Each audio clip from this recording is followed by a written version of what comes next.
Hello, good morning. Welcome to another edition of Tings. This morning, there's there's a plethora of topics to speak about, but I'm going to first remind you that Things deals specifically with issues that affect the populace of Barbados, the communities.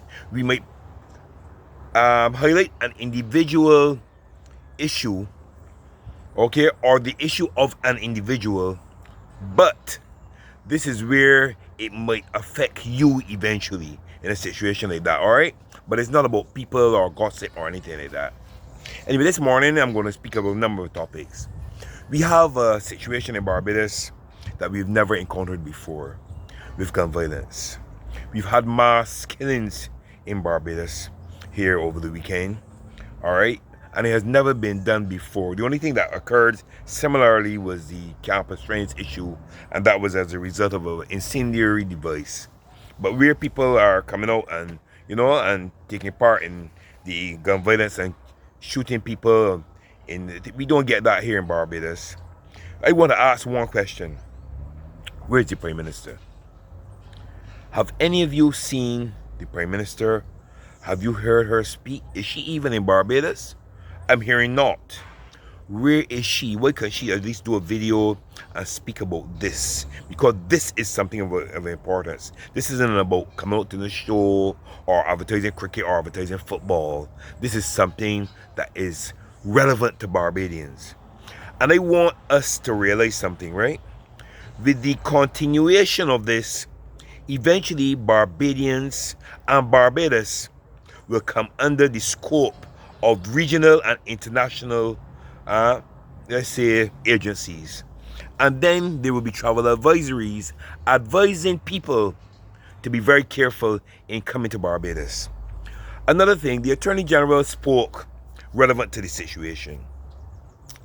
And what I heard, I was not pleased with. He's asking for the public to come out and assist them. I don't know how the public could help, right? And not that, he's also speaking about longer prison sentences and not giving people bail. He's not dealing with the source. I tend to keep reminding people that people put their mouths in motion before they put their brain in gear. We do not want something to remedy something that's already happened. When you're speaking about prison and sentencing and bail, this is after something has happened. We want something to prevent something from happening. You understand what I'm saying? We need preventative measures. So this is what I want to hear. I want to hear about preventative measures. I want to see police in communities. I want to see that people are addressing those whose names are coming up and dealing with it, because it will affect each and every Barbadian. And people are sometimes running on social media and spreading names and talking about people and saying this gang, this and this, and doing things indiscriminately without fact. You understand me? It is not factual.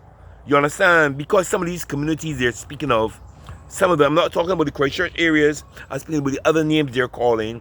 When you go to the people whose names are being called and you really have a conversation, these people don't want these kind of things to happen, because they want you to be quite truthful. If you're involved in a certain kind of activity and you allow police pressure to come, can you make money?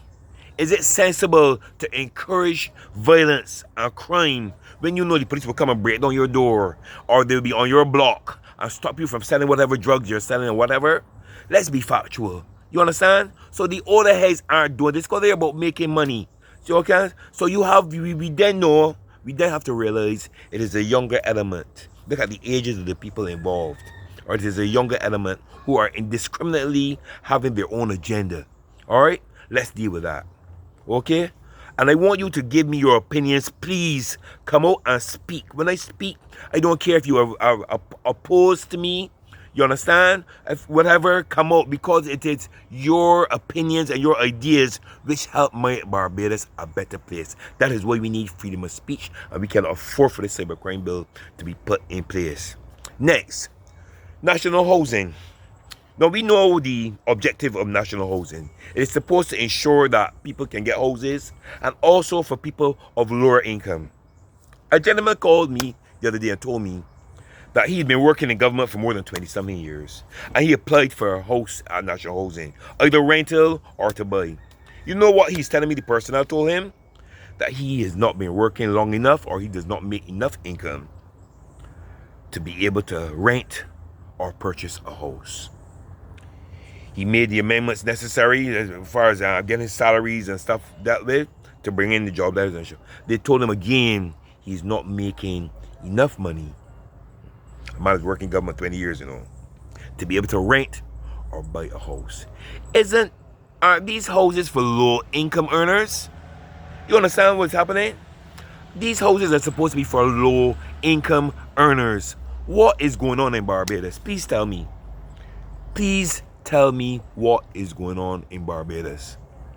There are a number of other topics that I need to highlight for you, but I don't want to overgo the 7-minute line here. All right? But I want you all to tell me what you all thought about what I said relevant to the missing Prime Minister of Barbados, what the Attorney General said, and how we as Barbadians can help initiate preventative measures. Okay? Please. All right? I'm going to come back with something in another about an hour or so because they have more topics, but I don't want to go past the 7-minute line. Okay? All right? Come out Things here with you again. Remember, do something good for somebody today and keep your spirits up and your tempers down. Have a wonderful day.